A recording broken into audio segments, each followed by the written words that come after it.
And we're back with another episode of the Ticket to Anywhere podcast. What's up, everybody? These are your co-hosts, Trizzy and Leah. We're two voices, two views, and two ways to adventure anywhere. Yes, absolutely. And welcome. Welcome if you're new here. Welcome if you're old here. We love returning listeners. Today we had a very special guest who I used to co-host Clubhouse Rooms with. Her name is Debbie. She is the host of the Offbeat Life podcast and consequently has created a brand, the Offbeat Life. You know, it's bigger than a podcast, right? Oh, yeah. It's she's all about helping people live the flexible, free lifestyle that they want to live, whether that's you just want more time, whether you want to travel more, whether you want to work from home. That is what Debbie helps people do. Mm-hmm. And so we brought her on today to talk about the whole gamut of things, how she got her start in being able to provide people with remote job opportunities. And she talks about her new series, Trizzy, right? Yeah, her new series is Trying Remote. It's on YouTube. It's visual, and it's pretty cool because she's basically trying all these new remote positions, and she calls it being a guinea pig. And then she'll let you guys know how it is. And I'm like, this is crazy. Yeah, like imagine really cool. You not having like an experience with this position or that position, and you're just submitting your resume just to let people know how it's going and to give them the confidence too. I think that's the main thing about her. She's very raw in this episode, and I love that because here I am with a full-time 9-to-5 job, just dreaming to work remote, but then not really realizing how, of a nightmare it can be sometimes. So it's not really a dream, but I think right now, though, you're just in the ideation stages. Do you know what I mean? Because this is how I was 2 years ago. When did I start really going really remote? Like 2018 when I came back from Australia, right? Like you're just in like, okay, how do I do this? Which when you think about everything, of course, it sounds like a nightmare because it's like you're not doing it yet, right? True. But I think you're prepping yourself mentally at this point. And that's when things are most confusing because you're like, yeah, because I'm everywhere right now, scatterbrain. So yeah, 100%. Debbie also does help you kind of pinpoint just the confidence and just, taking that leap and hopefully living the offbeat life. Yes. Yeah. She talks a lot about how she got her start, what kind of products and services she offers, like how it's going today, the new series that she started, and, gives us all that really, that big dose of confidence we needed. So we hope you enjoyed this episode as much as we did. Yeah, for sure. So cheers to Debbie. Leah, cheers to you. What you drinking on? Oh man, this green screen. I'm drinking a homemade coffee. I have been, at the time of recording, end of April, I've been sick the past week. And so I haven't had coffee in a week. So, just my little homemade mocha pot espresso shot with some Ali'i coffee from Hawaii, from Oahu, Hawaii, with that oatmeal cookie flavored oat milk. There it goes. Yeah, my favorite signature. Yeah. And I have the Jasmine Tea Latte. It's powder form. I brought the packet up here to show you guys. This is what I'd be sipping on sometimes every morning. It's yum. Yeah. So you just dump it in there, put a little bit of hot water to dilute the powder, and then pour, oat milk or almond milk or whatever choice of milk you want. Or you could just use all water, but I like the taste with milk. A little cream in it. Cream, quote unquote cream, right? For sure. Sweet. Well, cheers to the Offbeat Life. Hey there, it's Trizzy and Leah, your hosts for the Ticket to Anywhere podcast. We created this travel podcast for you, who's just as obsessed with exploring the globe as we are. We each travel a different way and even have different work schedules. But every episode, we aim to widen your worldview, inspire you to consider a destination near or far, or learn from others. With us, you can adventure from anywhere. Keep in touch with us on social media at Ticket2 Anywhere Podcast. Remember to connect with us on Instagram, Facebook, Twitter, and TikTok. Never miss an episode by subscribing to Ticket Number 2 Anywhere podcast on Spotify, Apple Podcasts, Google Podcasts, Stitcher, and Pocket Casts, and hit subscribe to follow our visual podcasts on YouTube to keep up to date on our channel. If you find value and enjoy our episodes and special guests, please rate us and leave us a review on Apple Podcasts. It means the world to us and helps others find us easier. You can also leave comments or reviews on our YouTube channel or Facebook page. Be sure to search for Ticket Number 2 Anywhere podcast. Take a screenshot of the episode you're currently listening to, share it on your socials, and tag us. Or send this episode to a friend if you think it'll be helpful for them. And if you'd like to support us by monetary means, you can do so by buying us a coffee at buymeacoffee.com/Ticket Number 2 Anywhere. Awesome. Well, Debbie from the Offbeat Life, thank you so much for coming on to Ticket to Anywhere podcast today. This is a long time coming, you know, from our days of hosting clubhouse rooms together, which feels like decades ago, but it was last year. Oh my goodness. So Debbie, I feel like I know a lot about you and very little at the same time. So I recently saw that you became you've been a homeowner, you know, you're the host of Offbeat Life. You now have a new series called Trying Remote. And in my research and just knowing you through clubhouse rooms, like photography seems like the career that led you around the world, which is really cool. The fact that you started working for NGOs, you know, you help people launch, grow, and monetize their podcasts. You send out a jobs newsletter every week for remote opportunities, which I still get and I still look through every time just in case, right? Is there anything else that, you know, I'd love for you to do a little intro to our guests that may not know you yet.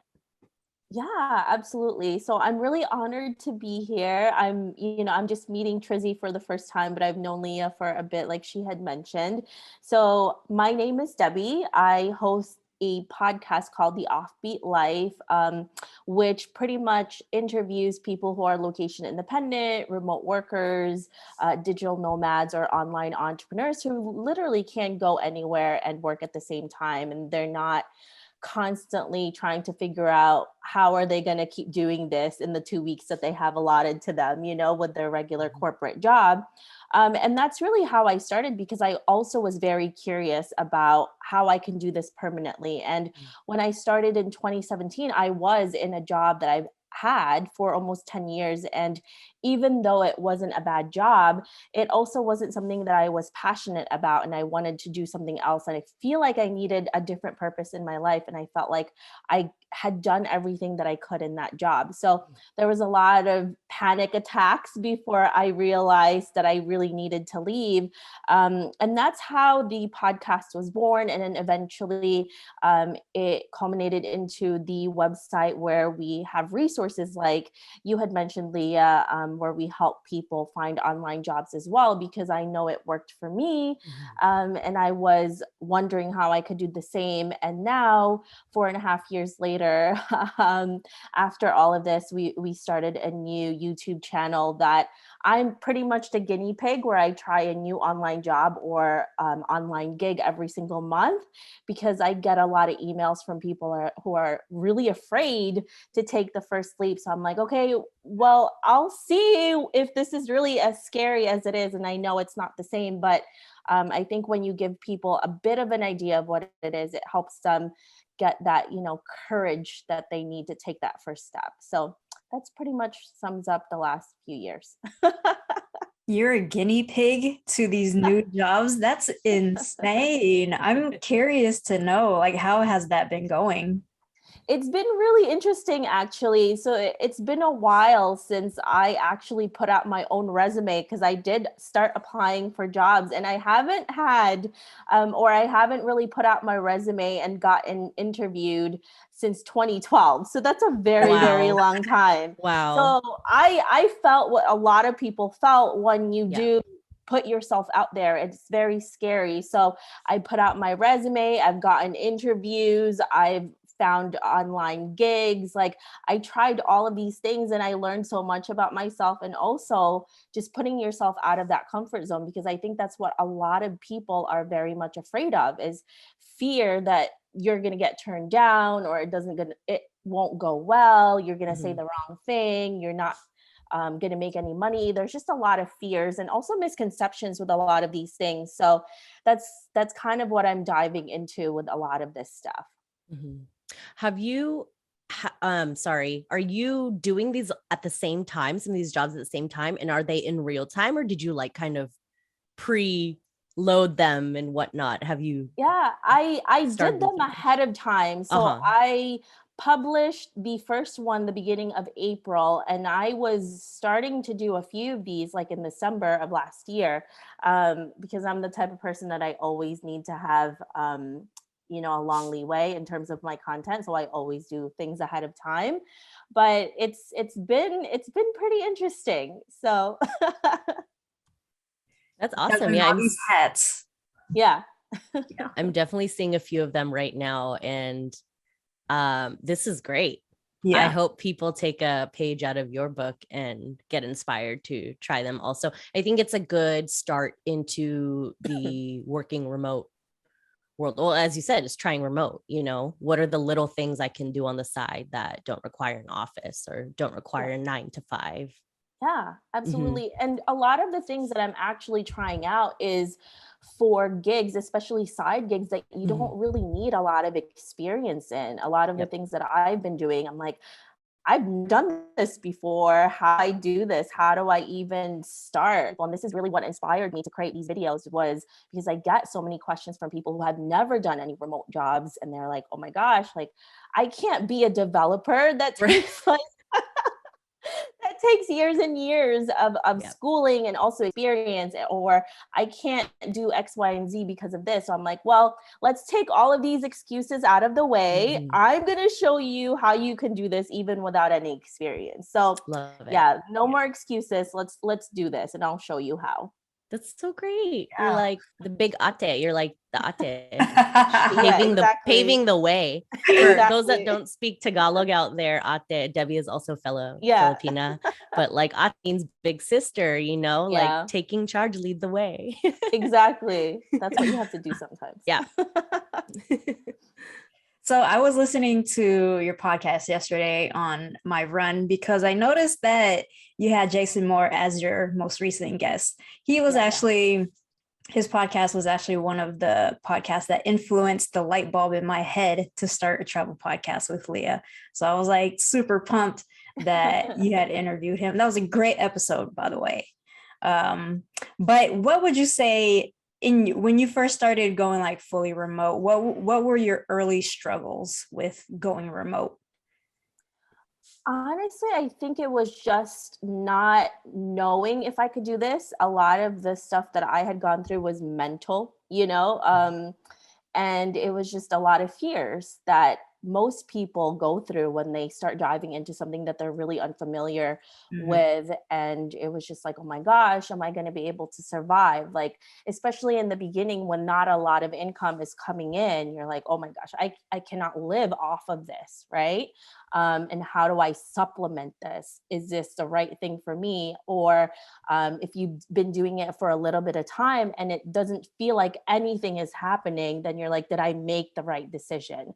So it's just a lot of those things that you think about, because obviously we want to do things that we love, but at the same time, realistically, we have to also think about what we can live off of, right? Because we don't have trust funds. Usually we didn't win the lotto, so you still have to live off of or make a living off of something. So that's really what a lot of my fears were when I started. Can I make this realistically something that's sustainable?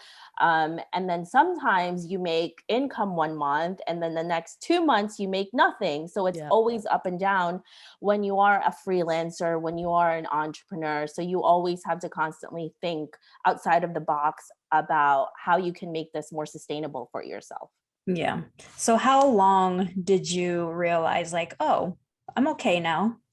I don't think I've been thinking that at all. I think it's a constant struggle, honestly, if to tell you the truth, like there's always months where it's really great, and then there's months that it's not. And I think what I have found and realized is that to always have a little nest egg just in case, and always have that savings. And if you can, for example, if you are a remote worker who's a freelancer, sometimes it's not always ongoing. So if you're able to find a full-time remote job so that it can sustain you, and if you want to do something on the side that could become a full-time business later on, it's always good to supplement both of them so that it's more realistic. Because I hate when people tell you just dive into this willy-nilly, don't think about the consequences, and then the third or fourth or fifth or even 6 months you run out of money, and then you go back to your regular 9-to-5 day job that you hate, and then you say to yourself, well, this doesn't work. No, it's most likely because you didn't prepare yourself accordingly to this type of lifestyle, because it's not easy. It's not as pretty as people say it is, especially on social media. Yeah, amazing. Thank you for being so raw. It's like especially what I need, because I potentially will like to remove myself from the 9-to-5 and see what I could do remotely. Yeah. But you're great. You're really good at saving, Trizzy. So, and I think you're good at like not spending. But that's something, I wish I knew maybe even 6 years ago when I went off to South America, even though I had saved a ton of money, there's still things I would have done differently. Like I probably would have started volunteering from the start. Like I just would have had a wiser backup plan. But everything is 2020 in hindsight, right? Like now, if I went off to do it again, I'd do it the way that I think is perfect. But 100% about being prepared and having a plan. I fully agree with that. And I'm glad you emphasize that here, because I think people be like, yeah, I have a backup plan. Right. Yeah. But it's it's like, no, really have several backup plans. But you know what? Sometimes you have to learn that on your own too, because we all have these mistakes that we need to learn personally. Because I can tell you what to do, and Leah and Trizzy can tell you what to do from their experience, right? But sometimes there's a few of us, including myself, who are very stubborn, who would rather learn on their own than to learn from another person's mistakes. But I wish I could learn more from other people's mistakes. And I think as I get older, I'm trying to figure that out more. But again, I think it's also good if you do learn it personally, because once you make that mistake, you're never going to make it again. It's so like true. Traumatized. You're like, oh my God. It's so true. People need like scaring into what is right or what is best, right? Or they absolutely do. So that's a good point also. And it goes along with my favorite phrase on the planet, like you can lead a horse to water, but you cannot make it drink. So you're like, here's the way, but everyone has got to like experience it for themselves, right? Absolutely. I totally believe that.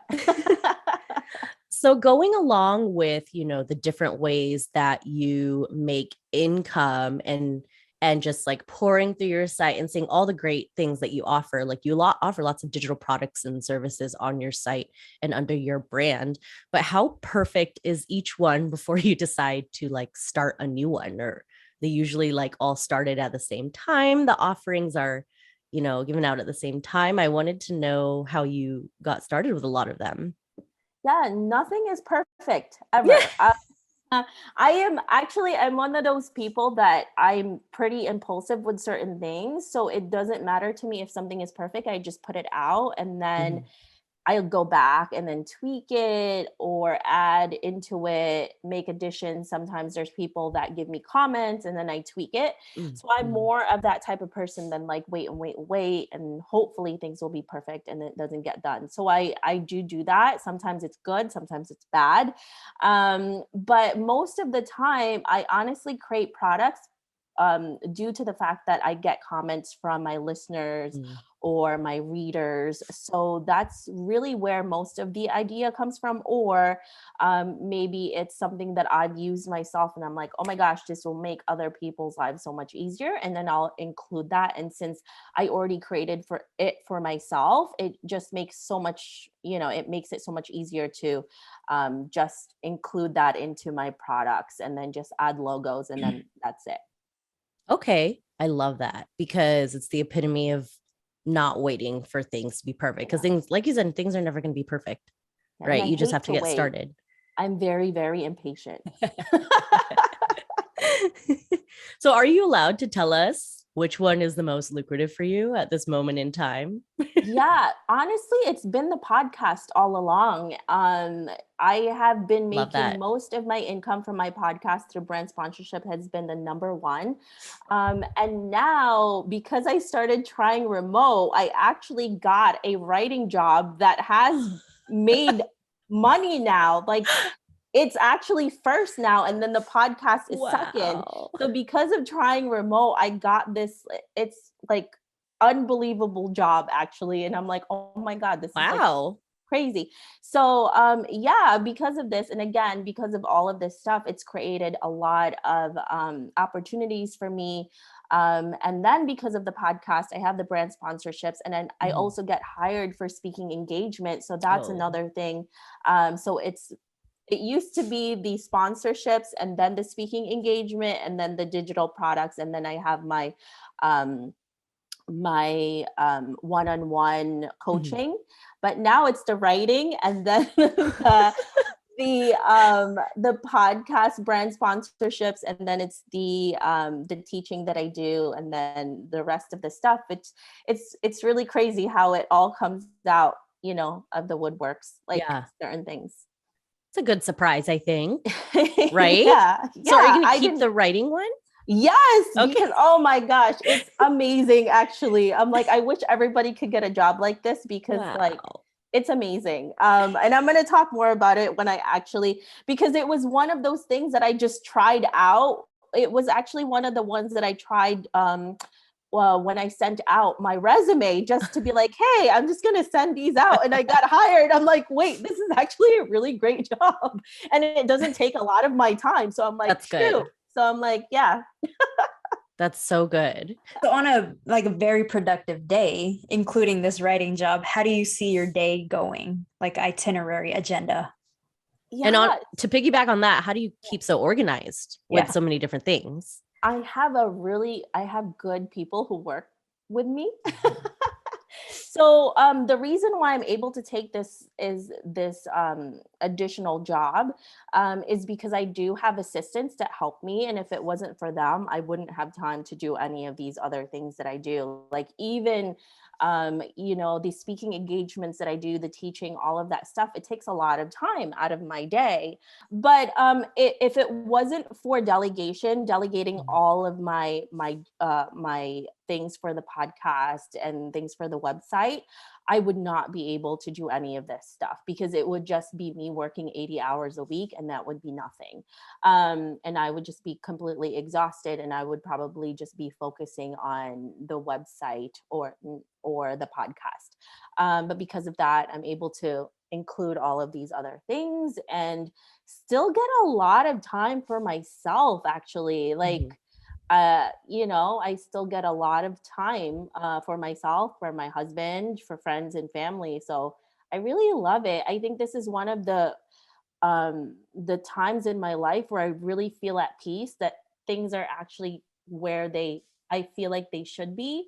When you first start this journey, you think about the moment when it finally feels like this and how you would feel. But it feels so damn good. I do have to say that. Like, it's not because I'm making like so much money. It's not because like I have all of these accolades. It's about finally living the life I've always wanted to live. And it wasn't about the money. It was about the lifestyle I was living. Yeah. And I think that's what most of us don't understand until we really get there. I have time for things that I love to do. And the things that I do to make money, is what I really enjoy. Like, I love it so much. So yeah, right now, no complaints. Everything is damn good. I love that. Yeah, I love that as well. The fact that you're just like, don't focus on the money part. You really got to focus on your passion. Yeah. Because the money, I mean, as you said, the money may not come for years, to be honest. And like, I think that's with any business, you're in the red for like a minimum of 2 to 5 years or something, right? Yeah, so you're not even actually making any profit until that time, if you're a successful business. So it's like, you got to think about, you know, the blood, sweat, and tears that it takes to get started and launched and sustain, right? Yeah. Well, and that's the key, is sustainability, right? Because with anything, it could be good and then it could be bad. But I think what I've really learned, and I know this is really cliche, but just like having that gratitude with where you are. And if you don't have that gratitude, then it really is, it goes down, right? Because there's a lot of things that will happen, especially if you're going to go into this lifestyle that's not the average or the norm for most people. And it's not a pretty sight, you know. It may seem pretty on the outside, but on the inside, especially for you as a person, when it's always up and down, and then you are faced with a lot of things to conquer. There's a lot of failures that you have to go through. It's a lot of soul searching. But if you are the type of person that could really take the punch, you can see the good and learn from the bad, and then have gratitude for that. I think this is something that is really essential in life, I think, whether you do this or you don't. So Jeez, we got a wellness coach. Add that to your list. Oh, we better see that on the drop down menu on the offbeatlife.com. We hope that you're taking some of the, I mean, like you said, you're in Florida right now. I was going to say, I hope that you're taking some of your extra time to travel a little bit or to go explore. Oh yeah, we're actually going, we're going to go to like an island this weekend, and then I'm surprising my husband. I'm not going to say it too loud, but I'm surprising him with a little getaway for his birthday in a few weeks. So an island, take us there. We don't care what island, just any island. Any island. I know, right? I want to talk about the podcast side. So Leah and I, what we run into is guests approaching us very generically, like not even saying, hi, Leah and Trizzy. I've listened to your podcast. I love these episodes. They're just, hi, I'm this person. And we want to be on here. They're bots, like automated CRM system. What would you say? Sometimes they're bots. Sometimes they're just people who may be just naive with the business and not really knowing how to approach people. So for those who hope to be on a podcast, how would you say the best approach is? This is such a funny question, because you know, as I do, we get a ton of these every single day, and I don't even respond to them. I actually now have an auto like response to them, because I just don't, you know, we don't have the time of day to kind of explain to them what they should be doing. Right. But like you had mentioned, Trizzy, like if you don't know who the hosts of the podcast is, if you're not putting in their name, if you don't even know what they're talking about, I don't even know how many people have come up to me and they're talking about like, I God knows what topic they're talking about. I'm like, this has nothing to do with the podcast at all. Even if I found you interesting, I can't even put you in the podcast. So you have to make sure that it's personalized to the host. You have to put their names on there.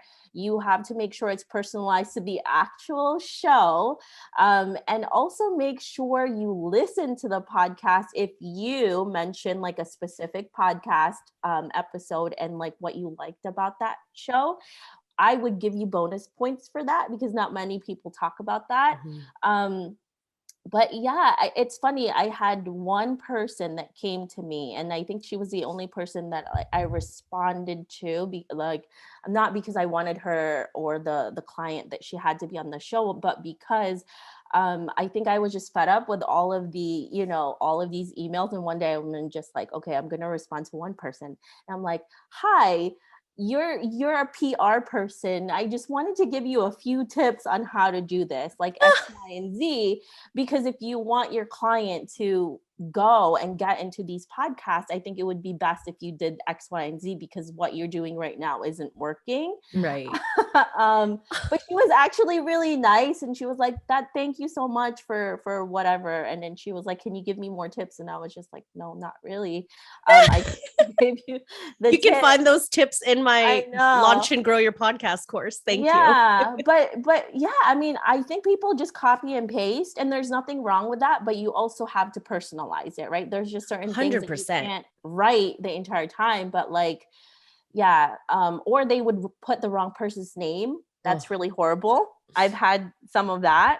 And then a few of them I actually wrote back. I'm like, I think you wrote this for a different person, even though I knew it was us. Just to give them a heads up. Yeah. Yeah. Blows my mind. These PR folks. Maybe we should switch careers since we actually know what to do. Exactly. You know. All right. Well, do you think it's time, Leah? Yeah. All right. Yeah. This went by so fast, but we loved having you on, Debbie. Full of information. Yeah. So much information. Yeah. So we're going to get into the T2A, Q2A, which is the ticket to anywhere, quick to answer segment, kind of like rapid fire. We have 4 questions. And the first one is, Debbie, why do you travel? I travel because I find it really fascinating to meet people in different places. And I travel because of, places to see and do. But for me, it's really the people that I've met, and I've made so many close friendships from that. So that's why. That's my number one. It's the people that I meet. I love that. I'd say that's my number one too. So we're on the same page there. All right. Second question. Do you have any rituals or routines when you get to a new place? Yes, I sleep. Oh, the best one. I'm always jet lagged. It doesn't matter how short the flight is. And I always try to take the time to take a nap at least, because I have to like my body has to relax, I think, because if I just keep going, unless of course there's like a specific itinerary, I always just take some downtime, and then it allows me to be like super fresh. And then when I do see things, I take it in instead of being tired and going out and not really remembering what's going on. Right. Are you a power napper, like 20 minutes, or do you need like hours for your I'm nap? both. My friends will tell you I am a total sleeper. Like I will nap, I will sleep. I can sleep anywhere. I could be on the floor. I could be Love it. I could be on the dirt, sand, whatever it is you give me, I'll sleep on it. All right. What items do you absolutely need with you on your trips? A water bottle that's not, like the plastic water bottles, because on the airplane, I hate, like not on the airplane, but in the airport, I hate paying for like $10 waters. Oh yeah. So I always need to have that. And let's see, obviously my passport, because then I can go anywhere. And maybe some sort of like a GPS or a map, but that's pretty much it. Yeah. Nice. Right. Ooh, And money. Yes, money. And money? Currency of many different kinds. Yeah, exactly. Something. All right. Last question of the T2A, Q2A. What would you say is your biggest travel flex? My biggest travel flex? Maybe something that you do well, like better than everyone else, or something that you're proud of. Eat anything. Like you're open to trying new things. That's a massive flex. I love eating new things. Like the weirder they are, the more I want to try them. So maybe that's my biggest flex, I guess. Oh yeah, that is. So yeah, take me anywhere. I'm a really cheap date, like as long as the food is good. So that's the thing. I don't care how much the food costs as long as it tastes good. Because you could take me to a Michelin star and the food looks good, but it tastes like, and I'm not going to eat it. But you can take me to a bodega and the sandwich is good or whatever they got going, and I will eat it. And I'd rather be there. Oh yeah. And that's how I survived in Japan. Yeah. Lawson's and got their egg salad sandwich. Yeah, and Ooh, that sounds good. that's true too. Because if you're not very picky with what you can eat, you can literally be anywhere, right? Yeah. So, yeah. If you're open-minded. Okay, so then sidebar to that, what is the weirdest thing? I know weirdest. It's cultural, but like, what is the most interesting thing you've had to eat? I've eaten sharks, like a bunch of insects. Oh, I've eaten frogs. I've eaten alligators. I chewy. don't know. Yeah. I'm like thinking about it. I've eaten so many things. I don't know. Wow, I'm And impressed. some of them I don't probably like. Sometimes I don't even ask what they are. I'm like, is this it's probably gonna kill best. me? Yeah. I'm like, no, it's not. Great, I'll eat it. If you eat it, then I'll eat it. We're good to go. Yeah. Interesting. What about drinks? Any weird beverages you had to drink? Okay, so this is the thing about me. I'm not a drinker, I'm an eater. So I'm not really into alcohol. It's not because of anything. I just don't like the way it tastes. But so like again, I told you if alcohol tasted really good to me, I'd be drunk all the time. But I think there's really no weird things I think I've drank. I mean, maybe there's some concussion, like stuff that my husband made that was like really gross, but to make things healthier, that's probably the weirdest stuff. I love how the weirdest drink, your answer to the what weirdest drinks have you had is stuff my husband makes. Yeah. Like, cause sometimes he'll be like, oh, like drink this. This will make you healthy. I'm like, this tastes so gross. No. So This will make you healthy. So you said about green juices, all the pressed juiceries and stuff, huh? Yeah. We were one time we were in this like, juicing, like phase, and it lasted a day and we never did it again because it tasted so bad. You need to put some more pineapple, whatever it is in it. Dump a bunch of pineapple juice. I swear that will change it. Or something, because I'm like, I'm not doing that. Like I said, that's why I'm not a dieter, because if it doesn't taste good, I cannot do that. Diet's not the right way anyway. It's lifestyle. Like we've been talking this whole episode, right? It's lifestyle, whatever you're working on, whatever you're eating. Yeah, exactly. And I'll eat anything, so I'm good. Thank you so much, Debbie, for coming on to Ticket to Anywhere podcast. It has been so lovely to have you. Really quickly, tell everyone where they can find your beautiful self and all your services. Yeah, absolutely. So if you want to learn more about remote work, where you can find me, a ton of resources, you can go to the offbeatlife.com. It has all the information there about the podcast. And if you just want to reach out to me just to say hi because, you want to chill or something online, because I don't know if we're ever going to meet in person, hopefully, you can email me at hello@theoffbeatlife.com. Yeah, that's about it. I'll hit you up, Debbie. Yay, Trizzy! We should all try and meet one of these days. Yes, we should. I'm down. Yeah. Thank you again, Debbie. This was so inspiring for me. Just catch me on the Offbeat Life soon, y'all. Yes, for sure.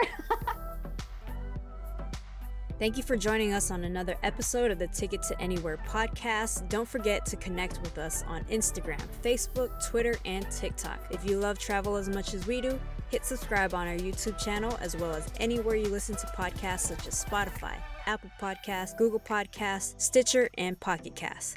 Thank you all for your support so far. When you have the time, please leave us a review on Apple Podcasts. We love to hear your thoughts and feedback, and it'll help others come across our episodes and hopefully be inspired to travel and adventure anywhere.